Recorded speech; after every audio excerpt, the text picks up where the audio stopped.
sa iba. Kung pwede lang na lumipas sa EDSA, di na nga maghihintay pa. Alas 12 ng tanghali, dito lang sa DZRH TV.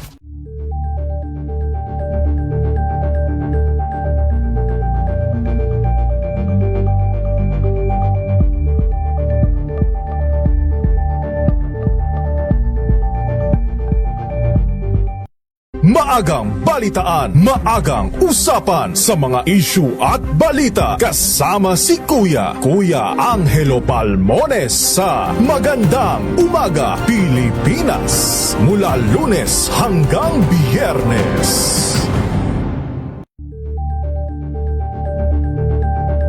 Pilipino, kasapi ng KBP, kapisanan ng mga broadcaster ng Pilipinas. Ang ating oras... Ang ating pong oras, 6 na minuto makalipas ng alas 12 ng tanghali. Sa mga balitang kailangan mong malaman, unang-una sa mga balita, RH Rapido Hataw Balita mula sa MBC Radio News Center Manila. RH Rapido Hataw Balita sa mga balitang pambansa, lokal, internasyonal at iba pa. RH Rapido Hataw Balita.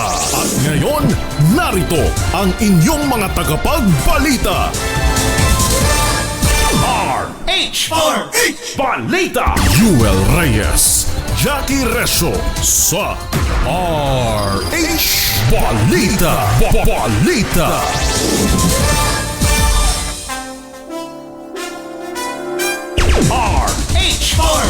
Balita. Sa ulo ng ating mga balita, sigil sa kuryente ng Meralco, posibleng bumaba sa susunod na buwan dahil sa refund sa customers nito. Freeze order laban sa assets ni Representative Romualdez inilabas na ng Court of Appeals. Ayon yan kay Ombudsman Remulla. Ombudsman Boying Remulla iginiit na hindi maaaring mag-inhibit sa investigasyon sa gitna ng apela ng kampo ni Congressman Martin Romualdez. Sunog sa Commonwealth Market sa Quezon City, nagtagal ng mahigit 4 na oras. Barangay at SK elections tuloy na sa Nobyembre ayon sa Commission on Elections. Danger level na heat index posibleng maranasan sa ilang bahagi ng Western Visayas ngayong weekend ayon sa Pag-asa. Yan ang ulo ng mga balita ngayong ika-25 sa buwan ng Abril 2026. Live mula sa 666 kHz sa Metro at Mega Manila. Sa bayan din tayong napapakinggan sa DZRH 1395 kHz sa Cebu, DZRH 1260 kHz sa Davao at sa 16 pang relay stations sa Luzon, Visayas at Mindanao. Simulcast din sa DZRH News Facebook page at DZRH News Television YouTube channel. Kami po ang inyong mga lingkod sa pagbabalita. Ito po si Jackie Resho. At ito po si Yuel Reyes para sa DZRH, una sa Pilipinas. Una sa Pilipino. Yuel Reyes, Jackie Resho sa RH Balita. Balita. RH Weather News. Alamin muna natin ang latest sa kalagayan ng panahon. Of course, napakainit na tanghali mula kay Miss Glyza Escolar ng DOST Pag-asa. Miss Glyza, magandang tanghali. Good afternoon. Magandang tanghali din po sa inyo, Ma'am Jackie at Sir Yuel. Para sa lagay ng ating panahon, sa ngayon po maulap ang kalangitan ng may kalat-kalat na ulan at pagkidlat-pagkulog sa Batanes dahil po sa umiiral na frontal system. Samantala, sa Metro Manila at nalalabing bahagi po ng ating bansa, mainit pa rin po ang panahon, bagyang maulap lamang po ang kalangitan at tanging mga panandali ang ulan sa hapon o gabi ang pwede po nating maranasan. Dito sa Metro Manila, ang inaasahan pong heat index ngayong araw ay aabot po ng 39 degrees Celsius. At pinakamainit naman po ang inaasahang heat index sa Iloilo at dito po sa may Maguindanao del Norte, aabot po yan ng 45 degree Celsius. At yung ating mga kababayan po, inaabisuhan pa rin po natin na kung wala naman pong lakad between 10 a.m. to 4 p.m. ay manatili po sa bahay, magsuot ng kasuotan po na komportable para hindi po ma-aggravate po lalo na yung may mga existing health condition, yung kanilang nararamdamang hindi maayos na pakiramdam, lalo na po pag mainit. At lagi pong uminom ng tubig para po maiwasan po natin yung mga heat-related na mga sakit.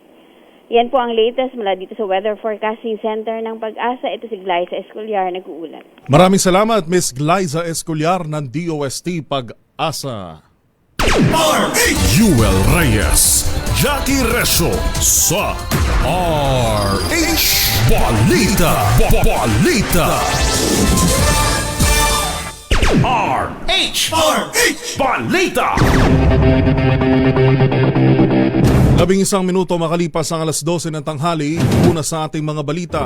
Good news sa mga customer ng Meralco. Posibleng bumaba ang bill sa kuryente sa susunod na buwan dahil sa ipatutupad na 14 billion pesos refund na iniutos ng Energy Regulatory Commission. Sinabi ni Meralco Vice President at Spokesperson Joe Zaldarriaga sa DZRH na simula sa Mayo, tataas ng 43 centavos per kilowatt hour ang matatanggap na refund ng residential customers mula sa kasalukuyang 20 sentimo. Sabi ni Zaldarriaga, inaasahang makatutulong ito sa epekto ng mataas na consumption sa kuryente ngayong tag-init.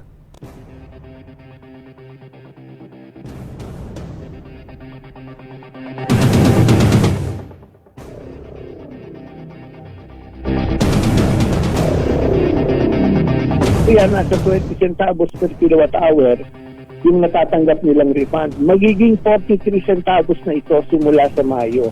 So, ibig sabihin yan, may additional na mararamdaman yung mga customers natin na 23 centavos sa rate impact o additional refund. So, this will be reflected as a separate line item sa susunod na buwan sa Mayo, which is around little over a week away. That is very transparent and our customers can check. Samantala, sumusunod lamang sa batas ang Meralco. Ito ang simpleng paglilinaw na binigay ni Meralco spokesperson Joe Zaldarriaga tungkol sa mga karagdagang singil sa electric bill ng kanilang mga consumer. Sa panayam sa programang Special on Saturday, ipinaliwanag ni Zaldarriaga na mandated cross subsidies at buwis ang mga ito na kanilang iniriremit sa kaukulang mga ahensya ng gobyerno. Dagdag pa niya na lahat ng electric utilities sa bansa at hindi lamang ang Meralco ang nagpapatupad nito. Kabilang na nga rito ang lifeline rate discount para sa mga kwalipikadong low-income customers, senior citizen discount, feed-in tariff allowance o fit-all at green energy auction allowance. Narito ang bahagi ng panayam kay Meralco spokesperson Joe Zaldarriaga.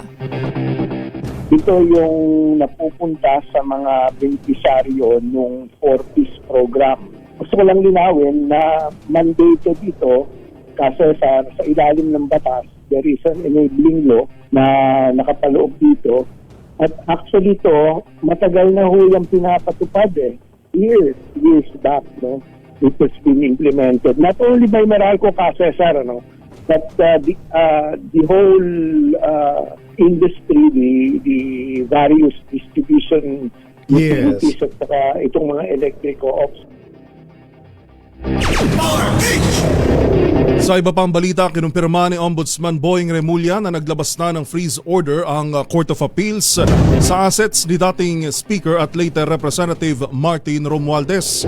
Sa programang DZRH Executive Session, sinabi ni Remulla na si Representative Romualdez ang tinutukoy ng Anti-Money Laundering Council o AMLAC sa freeze order laban sa di pinangalan ng kongresista.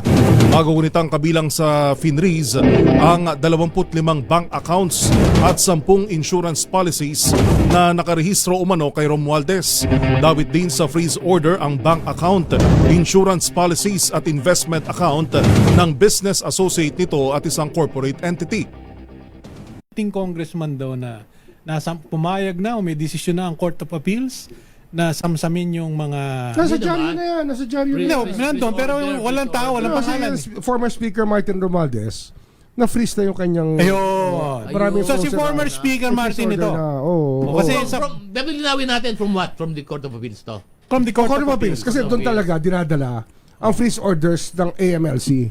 So ito ay si dating Speaker Martin Romualdez. Yes. Ayan ha. Dito niya na ako sa executive session. Pero anong issue nga? Hindi. Marami issues. Actually, Oh. isang kaso pa lang yan. Pero we have around 5 to 6 cases lined up. Sunod-sunod siya ipa-file within the next 2 weeks. Kaya, meron pa. Naku, Samantala, iginiit ni Ombudsman Boyong Remulla na hindi ito maaaring mag-inhibit sa anumang iniimbestigahan ng kanyang opisina. Sa programang executive session sa DZRH, sinabi ni Remulla na katungkulan ng Ombudsman na maging tanod bayan laban sa korupsyon alinsunod sa saligang batas. Aniya, paano maparurusahan ng sangkot kung mag-i-inhibit ito sa investigasyon? Una rito, hiniling ng kampo ni dating House Speaker at later Representative Martin Romualdez sa Ombudsman na mag-inhibit ito sa preliminary investigation ukol sa flood control scandal dahil sa umano'y pattern of prejudgment. Sagot pa ni Remulla sa abogado ni Romualdez na nagsabing mag-inhibit siya bumalik sa law school. Prosecutors are supposed to side with the victims of crimes. Ayun, di ba? Tama. Ngayon, ano ba ang Office of the Ombudsman? Ang origin po namin sa Pilipinas, tanod bayan. Tama. Kami ang bantay ng bayan para ang mga corruption ay mabantayan at Mga abuso. pang-aabuso ng kapangyarihan ay maawat natin at matigil natin at maparusahan. Paano natin mapaparusahan niya kung mag-i-inhibit ka? Ayun. Duty mo yan eh. Yan ay katungkulan po namin sa saligang batas. Saligang batas. Ayun, importante. Sa saligang batas. Constitutional duty yan. Yung nagsasabi niyan, baka absent siya nung tinuturo niya sa law school. Baka absent siya. Absent. Dating congressman daw na Alas 12:17 ng tanghali sa iba pang mga balita. Naabo ang mga parinda sa Commonwealth Market sa Quezon City dahil sa sunog na umabot sa ikalimang alarma. Sumiklab ang sunog bandang alas 2 ng madaling araw kanina at inabot ng halos 4 na oras bago naapula ng Bureau of Fire Protection. Wala namang iniulat na nasaktan o nasugatan dahil sa sunog na patuloy pang iniimbestigahan ng sanhi. Samantala, isang lalaki nag-aabang lamang na masasakyang jeep malapit sa lugar ang kinuyog dahil napagkamalan na magnanakaw sa gitna noon na nagpapatuloy na apoy sa Commonwealth Market. Kawawa naman. Samantala, tuloy na tuloy ang Barangay and Sangguniang Kabataang Election ng BSKE sa November 2, 2026. Ito ang tiniyak ng Commission on Election o COMELEC sa kabila ng mga panawagan na ipagpaliban ng BSKE at gamitin ang pondo para rito sa pagtugon sa krisis sa langis epekto ng sigalot sa Middle East. Ayon kay COMELEC Chairman George Garcia, malinaw sa saligang batas na ang mga pondong inilaan sa ilalim ng General Appropriations Act ay hindi maaaring gamitin o ilipat sa ibang layunin. Ang budget na na-allocate na ng General Appropriations Act ay hindi na pwedeng ilipat gamitin sa iba pang pagkakagamitan, maliban na lang kung ito'y gagamitin sa halalan. Bawal po yan. Yan po ay unconstitutional. Ire-require na ng Commission on Elections ang pagsusumite ng birth certificates ng lahat ng mga tatakbo sa nalalapit na barangay at sangguniang kabataan elections at sa mga susunod pang halalan. Ayon kay COMELEC Chairman George Erwin Garcia, ito'y para maiwasan ang mga posibleng material misrepresentation at diskwalifikasyon ng mga kandidato dahil sa issue sa citizenship at iba pang electoral requirements. Git ni Garcia, iobliga na nila ang mga kandidato na magpasa ng birth certificates kalakip ng kanilang Certificate of Candidacy para masuring maigi ng poll body kung saan at kailan sila ipinanganak upang makaiwas sa mga irregularidad. Sa pamamagitan anya nito, hindi na masasabi ng mga botante na walang ginagawa ang komisyon para mapigilang tumakbo ang ilang mga dayuhan na nameke ng kanilang records para magpanggap na Pilipino. Parang galang din doon sa mga mag-a-attend pa rin na magsasabing sila ay Filipino citizen kahit alam nila nanay tatay nila ay mga foreigners pala, therefore hindi sila mga Pilipino. So yan po ay magandang hakbang upang kung merong gusto mag-question dito para sa barangay NSK election sa Korte Suprema kung tama o mali ang aksyon ni COMELEC, hindi at least po guided po tayo sa pwede namin gawin naman sa 2028 national and local election. Nagbabala nga ang Pag-asa sa Danger Level Heat Index sa 14 na lugar sa bansa ngayon araw na maaaring makasama sa makasama sa kalusugan. Ayon sa Pag-asa, inaasahang aabot sa 45 degrees Celsius ang heat index sa Dumangas at Butuan City. Samantala na sa Danger Level D ang mga sumusunod na lugar. San Ildefonso 43 degrees Celsius, Sangli Point 42 degrees Celsius, Aborlan 44 degrees Celsius, Rojas City 42 degrees Celsius, Mamburao 42 degrees Celsius, Iloilo City 43 degrees Celsius, Sala Granja at La Carlota 44 degrees Celsius naman, Catbologan 43 degrees Celsius, VSU Baybay 42 degrees Celsius, Borongan 44 degrees Celsius, Guyan 42 degrees Celsius at sa Cotabato City 43 degrees Celsius ang maaring damang init na maranasan ng mga tao ngayong araw. Pinapayuhan ng publiko na mag-ingat, uminom ng sapat na tubig at iwasan ang matagal na pagbabad sa araw. Samantala, posibleng umabot naman sa 41 degrees Celsius ang heat index sa ilang lugar gaya ng Apari, San Jose, Puerto Princesa City, Cuyo, Legazpi City, Catarman, Tacloban City, Dipulog, Zamboanga City at sa Davao City. RH Balita. Sa atin namang pagbabalik, meron daw good news to. May mga airport na isa sa ilalim sa rehabilitasyon ng TIEZA. Yung nagpunta to dati dito si TIEZA COO Mark Lapid. Ano ba itong mga airport na isa sa ilalim sa rehabilitasyon? Alamin natin yan sa pagbabalik ho ng RH Balita sa tanghali. Inyo pa rin pong nakakasama. Ito po si Jackie Resho. At ito po si Yuel Reyes. Oras natin 22 minuto makalipas ang alas 12 ng tanghali. This time check is brought to you by AC.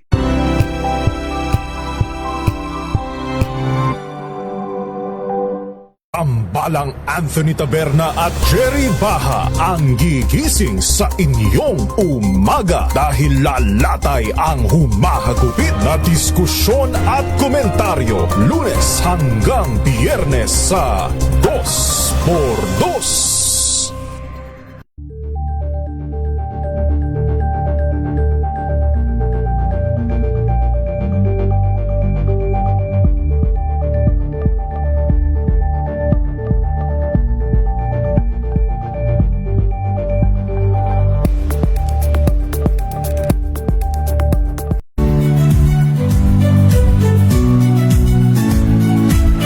Magandang araw mga kaibigan. Ito po ang inyong balerina ng bayan, si Lisa Makuha Elizalde na nag-aanyaya sa inyong samahan kami at ang aming mga espesyal na panauhin para sa kalahating oras ng masayang kwentuhan sa aming programang Art to Art, kung saan ang usapang sining at kultura ay para sa lahat.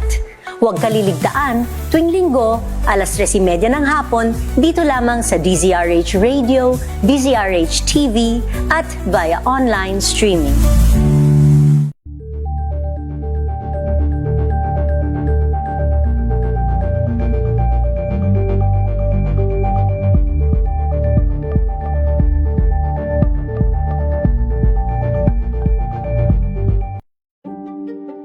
Buklatin ang mga pahina.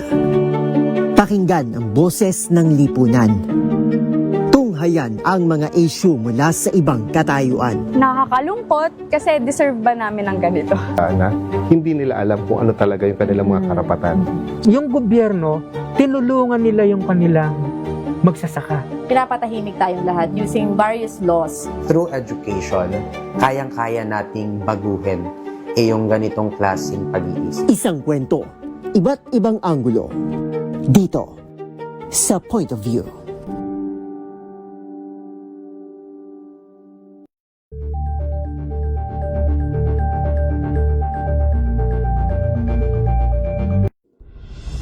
Tuloy-tuloy ang pagtulong, tuloy-tuloy ang pagseserbisyo at tuloy-tuloy ang balitaan kasama si May Binauhan sa Operation Tulong mula Lunes hanggang Biyernes.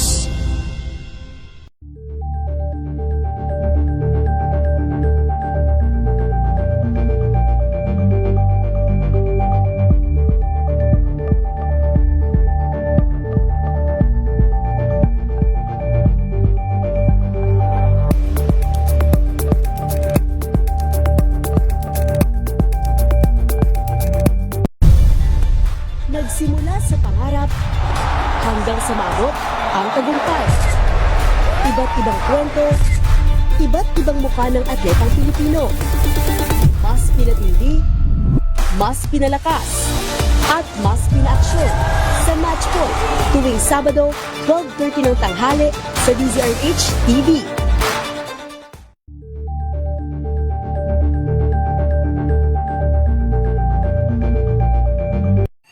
Mga balitang gigising sa inyong umaga. Mga balitang kailangan mong malaman. Mapapakinggan sa ACS Balita sa 2x2.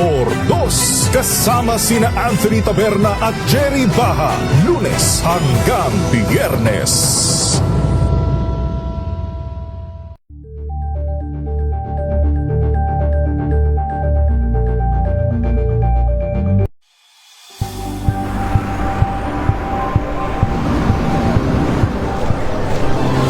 ating mga eksperto.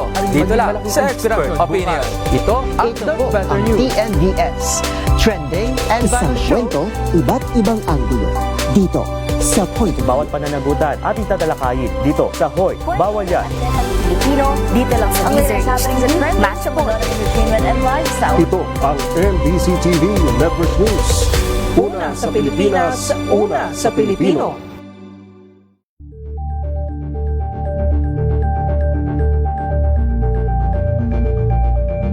We've got you covered. From the hottest hits, exclusive interviews, kilig, Yes, Jackie Reso sa RH Balita. Balita. Alas 12:27 na ho ng tanghali, tuloy-tuloy pa rin tayo sa ating balitaan dito pa rin sa RH Balita. Ngayon hong Abril 25, 2026. Siyempre ngayong mainit na tanghali. Grabe, kanina ano yung sinabi ni Miss Glyza? 45 degrees Celsius. 44, 45. 45. Heat index ngayong araw. Kaya po, kung wala naman po kayong gagawin sa labas, manatili na lamang po kayo sa loob ng bahay. Oo, kaya kung di kayo magpupunta sa mga mapupunong lugar, yan uminom na lamang po ng tubig dahil kahit kagabi, kahit nung mga hapon, ang init. Grabe na yung init ngayong mga... Ito nga, ang sabi kasi ng Pag-asa, ngayong tapos ang Abril at pasimula ng Mayo, iinit pa. So, hindi natin alam kung gaano kataas ang aabutin nitong heat index. Kasi kung pumapalo na tayo sa 44, 45, what more kung in the coming days sa mga susunod na. Sabi nga ng partner ko kanina, si Marie Chris Maliglig, ang aga ko raw pumasok, umalis ng bahay. Sabi ko, di ko kaya yung init. Sa bahay kasi di ako makapag-aircon, ang taas ng kuryente. Dito sa studio, medyo malamig-lamig ng konti. Dito tayo bumabawi kaya pa, kinakaya. Kaya nga mas maigi nga sana kung ang mas maaga kang pumasok, hindi yung medyo tanghali na. Kasi pag mga 7 nga 7 a.m. or 6 a.m. mainit na rin. Lalo pa yung mga jeepney driver ho natin, mga chopper, sa iba pang mga namamasada sa kalsada, lalo TNVS, mga nakabilad sa init, ingat-ingat yun ho. Pa yung isang issue nga, yung pila para sa kanilang mga ayuda. Sana nga maayos na dahil napakainit po at hindi na kaya ng mga kahit sino po, kahit bata nga hindi na kinakaya yung init, what more yung ating mas nakakatanda nating mga kababayan. Nabanggit natin yung rider dito sa report ni RH29 Boy Gonzales. Isa hong rider ang patay matapos bumangga sa nakaparadang kotse sa Tondo, Maynila. Alamin natin ang detalye mula kay RH29 Boy Gonzales. Boy G. Jackie, nasawi ang isang motorcycle rider matapos mawala ng control. Kami namin ng motorsiklo at bumangga sa isang nakaparadang sasakyan sa Tondo, Manila, madaling araw ng Sabado. Ayon sa Manila District Traffic Enforcement Unit, nangyari ang insidente bandang alas 4:45 ng umaga sa westbound lane ng Morgan Street, malapit sa kanto na Santo Cristo Street sa kasakop ng Police Station na 2. Kinilala ng otoridad ang nasawi na si Alexander Dongeban, nasa 8 gulang, at ito'y residente ng Caloocan City. Sa paunang investigasyon, binabagtas ng biktima ang Morgan Street na mawalan umano ito ng kontrol sa motorsiklo at sumalpok sa front left portion ng isang nakaparadang Honda Civic. Dahil sa lakas ng impact, tumilapo ng rider at bumagsak sa kalsada na nagdulot na matinding pinsala sa katawan. Nagtaburin ng pinsala ang mga sangkot na sakyan. Isinugod sa Mary Johnston Hospital ang biktima, ngunit idineklara itong dead on arrival bandang alas 5:18 ng umaga ng attending physician. Patuloy ang investigasyon na isinasagawa ng mga otoridad sa naturang insidente. Ito si Boy Gonzales para sa DC Arizona sa Pilipinas, una sa Pilipino. Maraming salamat Boy Gonzales. Samantala, Pagadian Airport at siyam na iba pa isa sa ilalim sa rehabilitasyon ng TIESA. Ayon po yan kay TIESA Chief Operating Officer Mark Lapid. Detalye sa report ng Arch 28 Raymond Dadpaas. Lakay Raymond. Jackie, sisimulan na sa buwan ng Hulyo ngayong taon ng rehabilitasyon ng Pagadian Airport na pinunduhan ng Tourism Infrastructure and Enterprise Zone Authority o TIESA. Nitong araw na Miyerkules ay binisita ni TIESA Chief Operating Officer Mark Lapid ang paliparan sa Pagadian City at nakipag-ugnayan sa mga opisyal ng Civil Aviation Authority of the Philippines, ilang opisyal ng LGU tulad ni na Mayor Samuel Sammy Co ng Pagadian at anak na si Councilor Lance Samuel Co. Ayon kay Lapid, nasa 70 million pesos ang inilang pondo ng TIESA para sa rehabilitasyon ng naturang paliparan kung saan isasalang na sa bidding ang proyekto ngayong buwan ng Abril. Dagdag pa ng TIESA Chief, nasa 10 domestic airports ang isa sa ilalim nila sa rehabilitasyon sa iba't ibang panig ng bansa. Ito ay mga paliparan sa Butuan City, Agusan del Norte, Zamboanga City, Tuguegarao City, Siargao sa Surigao del Norte, Rojas City, Lawag City sa Ilocos Norte, Calibo Aklan, Dumaguete City sa Sibulan, Negros Oriental at paliparan sa Calpayog, Samar. Layunin ng TIESA sa rehabilitasyon ng naturang mga airport ay upang lalong mapaganda ang serbisyo ng paliparan sa mga biyahero at umangat ang turismo sa lugar. Ito si RH28, Raymond Dadpaas para sa DZRH, una sa Pilipinas, una sa Pilipino. Maraming salamat RH28, Lakay Raymond Dadpaas. Samantala daw tayo sa Pasay City. Ating mga kasamahan mula sa kapisanan ng mga broadcaster ng Pilipinas. Ito, good news ho ito ha. Nakasalukuyan hong nagsasagawa ng medical mission. Alamin nga natin ang sitwasyon dyan mula kay RH23, Edwin Duque. Edwin.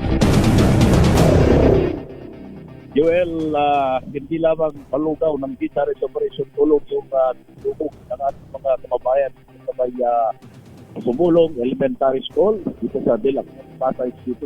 Itong drug na medical mission ng Manila Broadcasting Company na pinangunahan ito si Sir Gina Tao at iba pang mga membro ng DPP at dumating din dito si Mayor Amy Calixto Rubiano.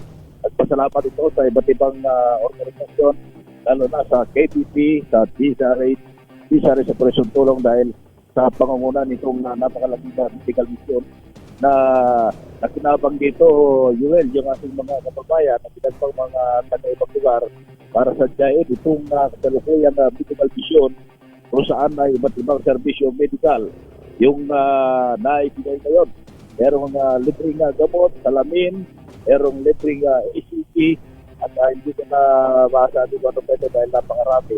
Kaya nagpasalamat ang LTOs ng Pasay dahil sa isang medical mission na hindi nasahan sa pangunguna pa rin ng KBP at ng DZRH at ng Operation Tulong. Personal ding umalalay dito siya Lagyan Tao para makita tayo sa kanya kanina napakaraming pasyente na yung iba ay dito na diretso kaysa pumunta pa sa mag-clinic dito malipas sa libreng check-up. Meron pang libreng gamot na kanilang makukuha.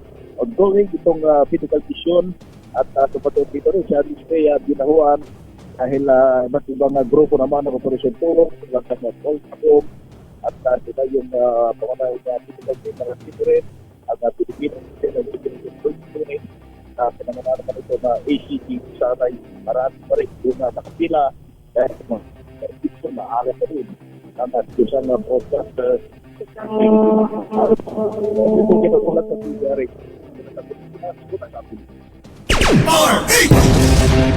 Maraming salamat RH23 Edwin Duque sa atin hong pagbabalik. Mga balita naman mula sa probinsya. Oras natin 35 minuto makalipas ang alas 12 ng tanghali. Ay hatid sa inyo ng Wala.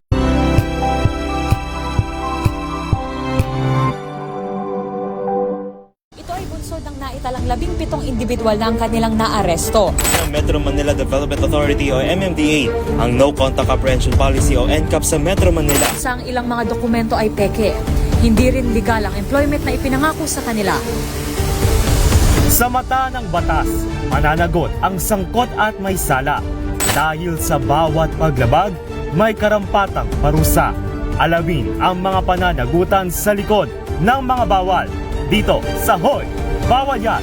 Tuwing Sabado, alas 11:30 ng umaga. Dito lang sa DZRH TV. Number 1 na naman ang inyong DZRH sa latest survey ng Kantar Media na inilabas nitong January 2026. Hindi lang sa Metro Manila, kundi pati rin sa Mega Manila. Patunay na DZRH lang ang inyong tunay at totoong pinagkakatiwalaan. Taos-puso po kaming nagpapasalamat sa inyong patuloy na pagtitiwala dahil ang DZRH una sa Pilipinas, una sa Pilipino. Saan ka man sa mundo, tayo Pilipino. Curious ka ba sa maraming bagay? Kami na ang bahala dyan. Aalamin, tutuklasin at bibigyang linaw namin ang mga katanungang bumabagabag sa inyong isipan. Sa programa kung saan ang bawat sagot ay galing lamang sa mga eksperto. Ang Expert's Opinion, tuwing linggo alas 3 ng hapon, dito lang sa DZRH TV.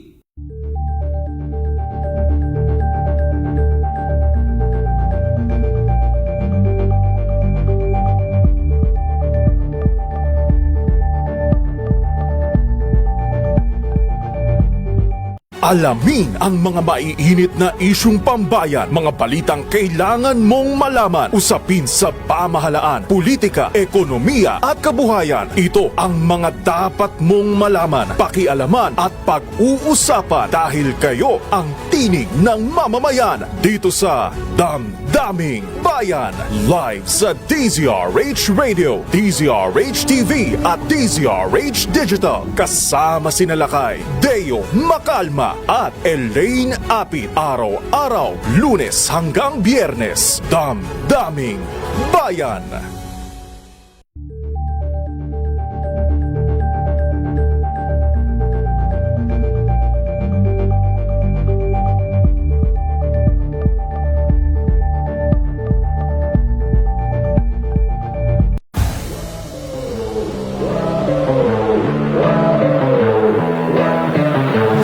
Mindset ko talaga is, una sa lahat, pagdating sa receive, talagang sasakupin ko yung buong court na parang hindi ko na sila papahawakan ng bola na sige pumalo na lang kayo dyan, ako na yung re-receive. Parang ganun yung nasa mindset ko eh. Yung bahay namin, tapat lang nun, court na agad. Okay. So, nung bata pa lang ako, kahit na sobrang tirik yung araw, talagang maglalaro ako. Kahit pustahan lang namin, ice water, ganyan, 5 piso. At siguro, sa bawat team na napupuntahan ko, Reyes, Jackie Reso sa RH Balita. Balita. Ratsyada Probinsya. Sa ating Ratsyada Probinsya, isa hong aktibong miyembro ng Philippine Coast Guard ang naaresto sa anti-drug operation sa Davao City. Alamin natin ang detalye mula kay June Suter ng Aksyon Radyo Davao. June. Timbog ang isang aktibong miyembro ng Philippine Coast Guard o PCG sa isinagawang anti-drug operation ng mga otoridad sa Davao City, Abril 23, 2026. Kinilala ang suspect sa alias na Edgardo, 33 anyos, na naaresto matapos na aktuhang nagbebenta ng hinihinalang shabu sa isang undercover operative bandang alas 4 ng hapon sa Dunya Mercedes Subdivision, Panacan, Davao City. Pinagsanib na operasyon ito ng Philippine Drug Enforcement Agency Regional Office 11, National Bureau of Investigation, Southeastern Mindanao Regional Office at mismong Philippine Coast Guard. Na-recover sa suspect ang 5 pakiti ng hinihinalang shabu, kabilang ang buy-bust item na may kabuuang timbang na 12 grams at tinatayang nagkakahalaga ng 81,600 pesos. Ayon sa mga otoridad, isinagawa ang operasyon matapos ang isinagawang surveillance at verifikasyon na impormasyon hinggil sa pagkakasangkot ng suspect sa iligal na droga. Naharap ang suspect sa kasong paglabag sa Republic Act 9165 o Comprehensive Dangerous Drugs Act of 2002. Binigyan diin ng PDEA na ang pagkakaresto sa suspect ay patunay na walang pinipiling katungkulan o ranggo ang papapatupad ng batas sa kampanya laban sa iligal na droga. Ito si June Suter para sa DZRH. Una sa Pilipinas, una sa Pilipino. Maraming salamat, June. Samantala, SUV nahulog sa bangin, 3 sugatan sa Roman Highway, Orani, Bataan. Detalye sa report ni RH37, Dani Kumilang. Dani. Isang vehicular self-accident ang naganap bandang alas 5:40 ng hapon kahapon sa kahabaan ito ng MacArthur Highway sa Barangay Doña, Orani, Bataan. Ayon sa ulat ng Orani PNP, minamaneho ng isang 42 anyos na lalaki mula Maynila ang SUV kasama ang 3 niyang babaeng pasahero. Batay sa paunang investigasyon, nagmula ang sasakyan sa isang gasolinahan at papasok na sana sa highway patungong Samal, Bataan. Habang lumiliko pa kanan, bigla umanong nag-accelerate ang sasakyan nito at nagkaroon ng aberya sa manibela na hindi bumalik sa tuwid na posisyon. Dahil dito bumangga ang SUV sa konkretong barrier at tuluyang nahulog sa bangin sa gilid ng highway at bumalibaligtad ang sasakyan. Nagtamo ng mga pinsala ang mga pasahero at agad na isinugod sa pinakamalapit na paggamutan habang ang driver ay himalang hindi man nasugatan. Sa panayam ng DZRH News, RH37, sinabi ng driver na hindi umano bumukas ang airbag ng sasakyan. Dagdag pa niya, hindi napigilan ng konkretong barrier ang paghulog ng kanyang sasakyan dahil wala itong bakal na suporta at nakapatong lamang sa gilid ng bangin. Dani Kumilang, RH37, DZRH, una sa Pilipinas, una sa Pilipino. Maraming salamat, Dani. Samantala, legal team ng UBJP nagbigay na ng tugon sa Commission on Elections kaugnay sa inihaing disqualification laban sa kanila. Alamin natin ang detalye mula kay RH19, June D. Makutak. June. Yes, Yuel, Jackie, na-file na sa Comelec Bank ng UBJP ang verified answer memorandum kaugnay sa petisyong inihain laban sa UBJP. Next week, inasahang ibababa na ng Comelec Bank ang pasya kaugnay sa petisyong inihain ng isang individual na ma-disqualify ang UBJP na sumasabak sa nalalapit na halalan ng Bangsamoro First Parliamentary Election ngayong Setyembre.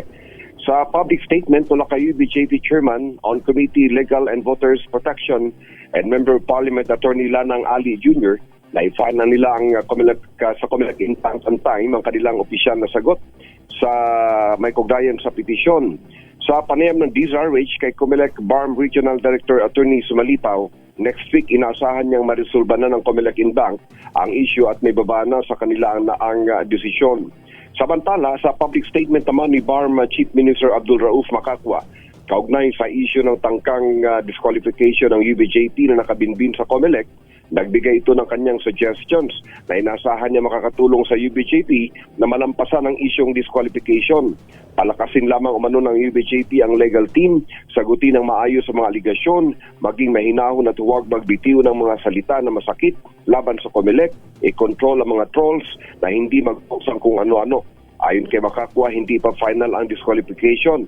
Nasa proseso pa umano ito. Maghanap lamang ng kakampi, iwasan na dadami ang kalaban at higit sa lahat huwag maghusga agad-agad. Ito ang payo ni BARM Chief Minister Abdul Rauf Makakwa sa UBJP legal team at sa kanilang mga supporters. Mula sa Central Mindanao, RH19, June Dimacutat, DZRH, una sa Pilipinas, una sa Pilipino. Maraming salamat Jun Demakutak. Samantala nasamsam ng mga iligal na sigarilyo sa Bago City, Negros Occidental. Ininspeksyon ng DILG. Detalye sa report ni RH46 Rex Cantong. Rex.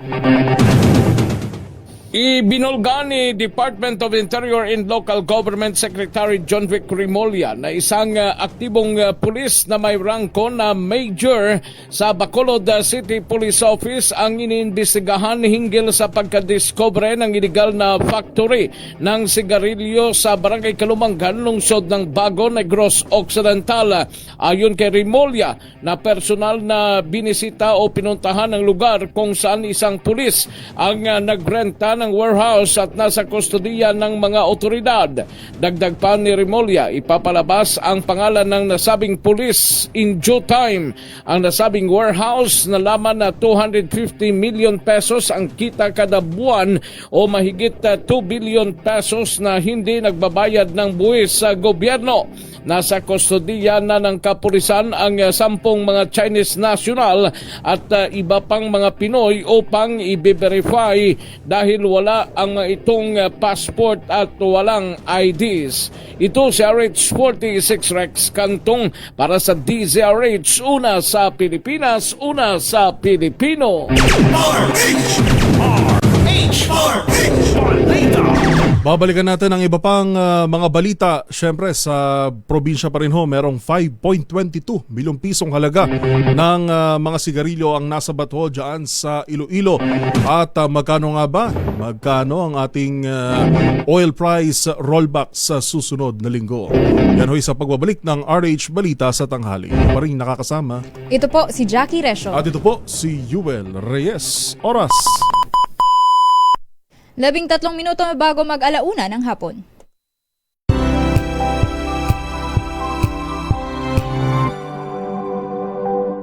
Abangan this Saturday. Hi, this is James Reed and you're watching Scene Zone. Kilig vibes with Mr. Randomantic. Yes, I can say I'm living that Randomantic life. Ginawa ko na yun. Yes. I think maybe twice or 3 times. Ilang kita sa final edit of the music video, but there was a lot of fans passing. Troll pa lang Pwede rin naman sa real life. Yes. I wouldn't mind. E paano na lang kung si James Reid ang kasama mong ma-stuck sa traffic? Baby, pasensya na, nananaginip pa, hindi na para isisi sa iba. Kung pwede lang na lumipas sa EDSA, di na nga maghintay pa. Alas 12 ng tanghali, dito lang sa DZRH TV.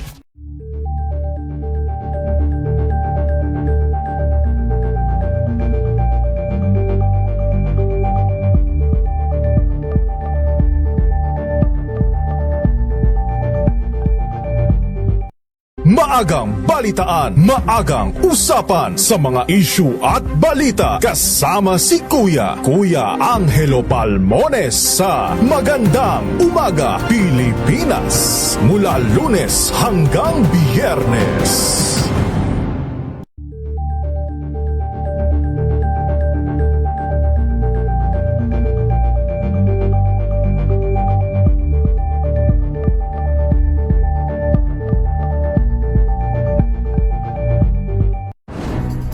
Good vibes ang hanap mo? Dito ka na sa sigurado! Mula sa mga istoryang nagbibigay ng inspirasyon hanggang sa mga kwentong may dalang solusyon. Reyes, Jackie Resho sa RH Balita. Balita.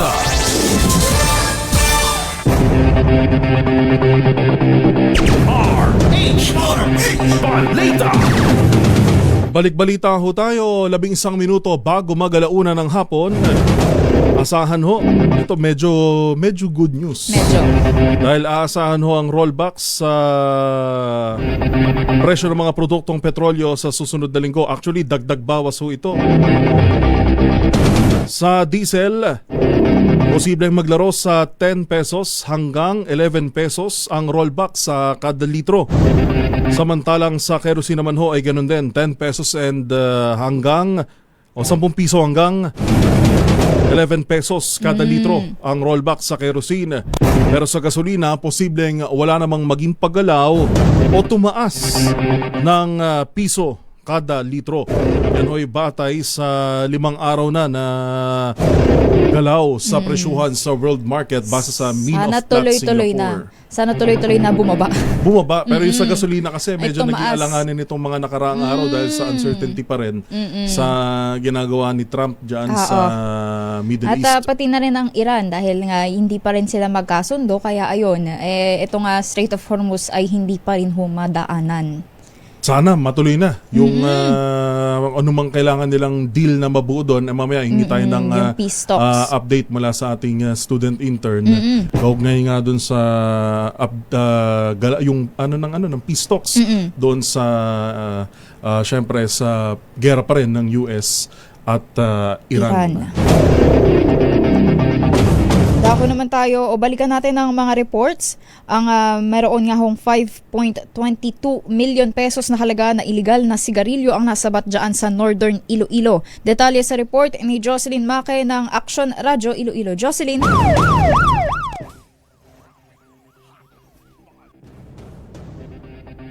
Arestado sa joint operation ng Police Regional Office 6 at Bureau of Internal Revenue ang 38 anyos na babae na nagbebenta ng iligal na sigarilyo sa Barangay Hulog, Estancia sa lalawigan ng Iloilo. Nasamsam sa suspect na si alias Leslie ang 6,494 na pakete ng iba't ibang brand ng sigarilyo na nagkakalaga ng 5,228,000 pesos. Sinabi ni Police Brigadier General Josefino Ligan, Regional Director ng PRO 6, na kung hindi nasabat ang mga iligal na sigarilyo, malaking problema ito sa revenue ng gobyerno at mga legal na negosyo at magpapatuloy rin ang nasabing iligal na aktibidad sa rehiyon. Ang nasabing operasyon kabilang sa pinaigting na kampanya ng mga otoridad kontra sa economic sabotage at illegal activity sa Western Visayas. Mula sa Action Radio Iloilo, ito si Jocelyn Make para sa DZRH. Una sa Pilipinas, una sa Pilipino.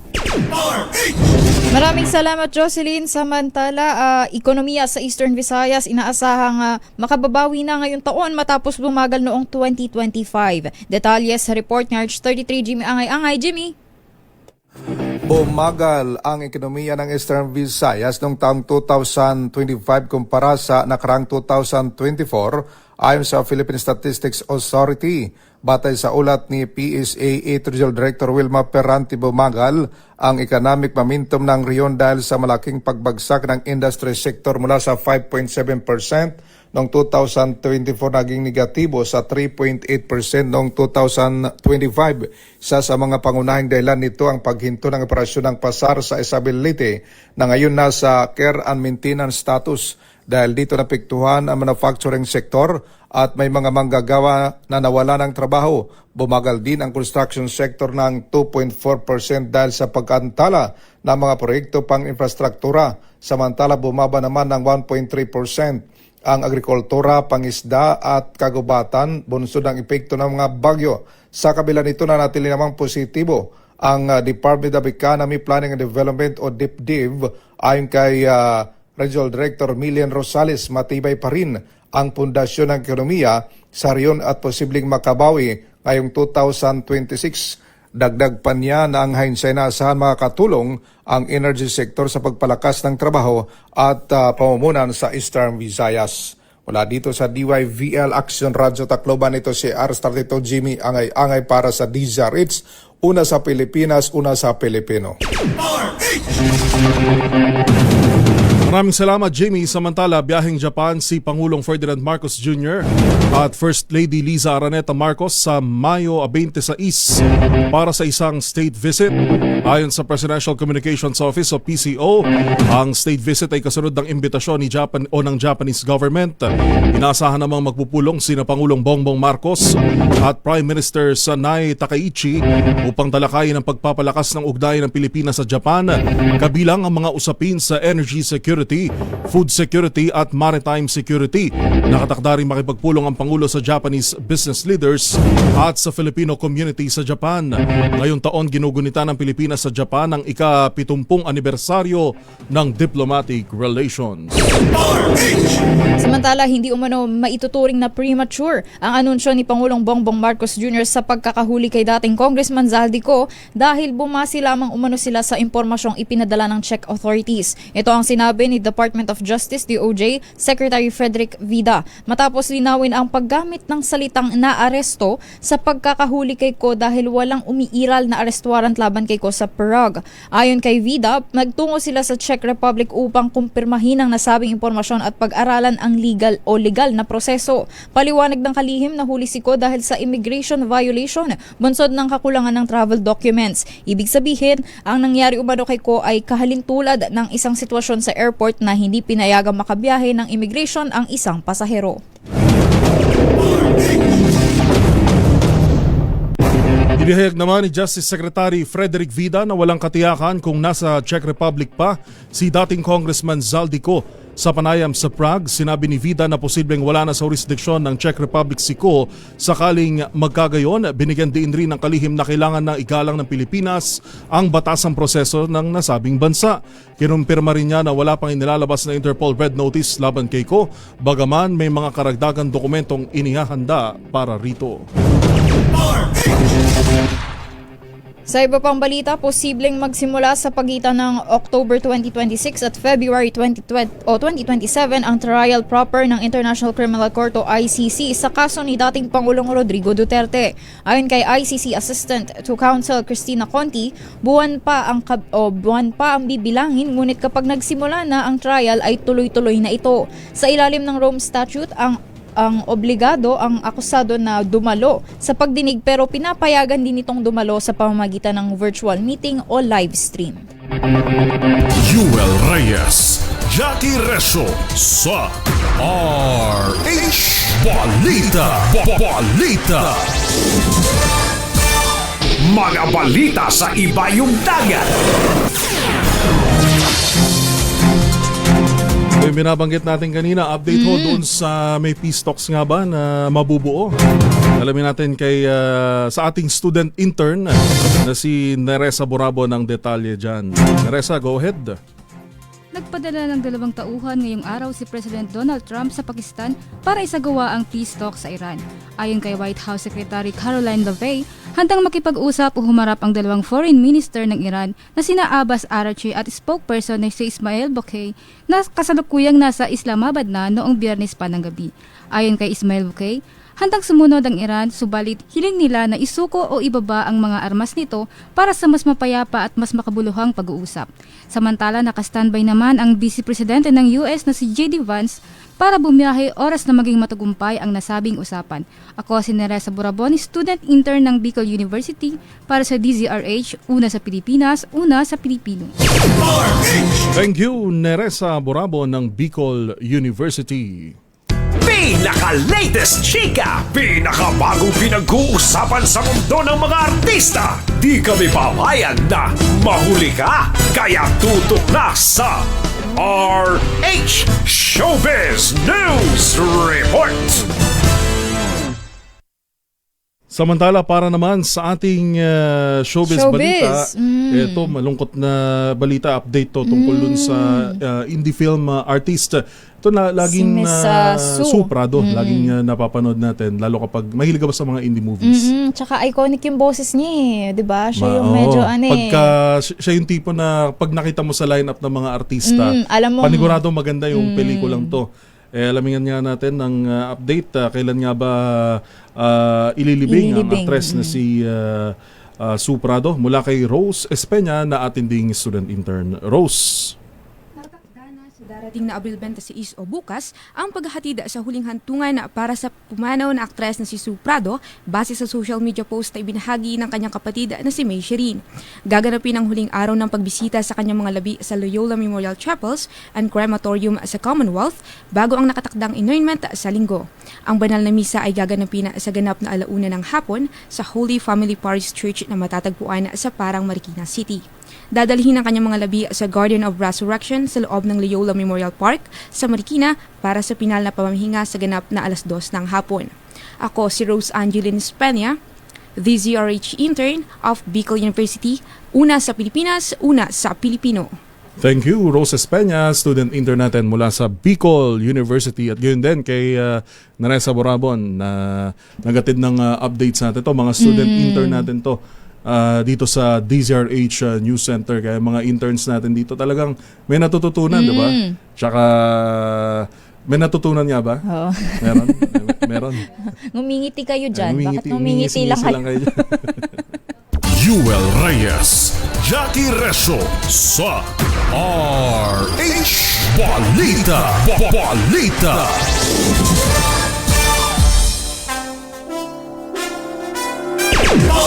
Balikan natin ang ating headlines. Singil sa kuryente ng Meralco posibleng bumaba sa susunod na buwan dahil sa ipatutupad na refund sa mga customer. Freeze order laban sa assets ni Representative Romualdez inalabas ng Court of Appeals ayon kay Ombudsman Boying Remulla. Ombudsman Remulla ay ginit na hindi maaaring mag-inhibit sa investigasyon sa gitna ng apela ng kampo ni Representative Romualdez. Sunog sa Commonwealth Market sa Quezon City nagtagal ng mahigit 4 na oras. BSKE o Barangay at SK Elections tuloy na sa Nobyembre ayon sa COMELEC. Danger level na heat index posibleng maranasan sa ilang bahagi ng Western Visayas ngayong weekend ayon sa Pag-asa. Yan po ang kabuuan ng mga balitang itinampok sa RH Balita ngayong araw ng Sabado, April 25, 2026.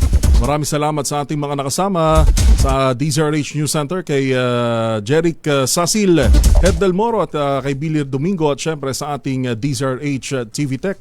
Kami po ang inyong mga nakasama. Ito po si Jackie Resho. At ito po si Yuel Reyes para sa DZRH. Una sa Pilipinas. Una sa Pilipinas. Susunod ang programang Dear Ate Raquel. Oras po natin. Ang ating oras, 1 minuto makalipas ang 1:00 ng hapon.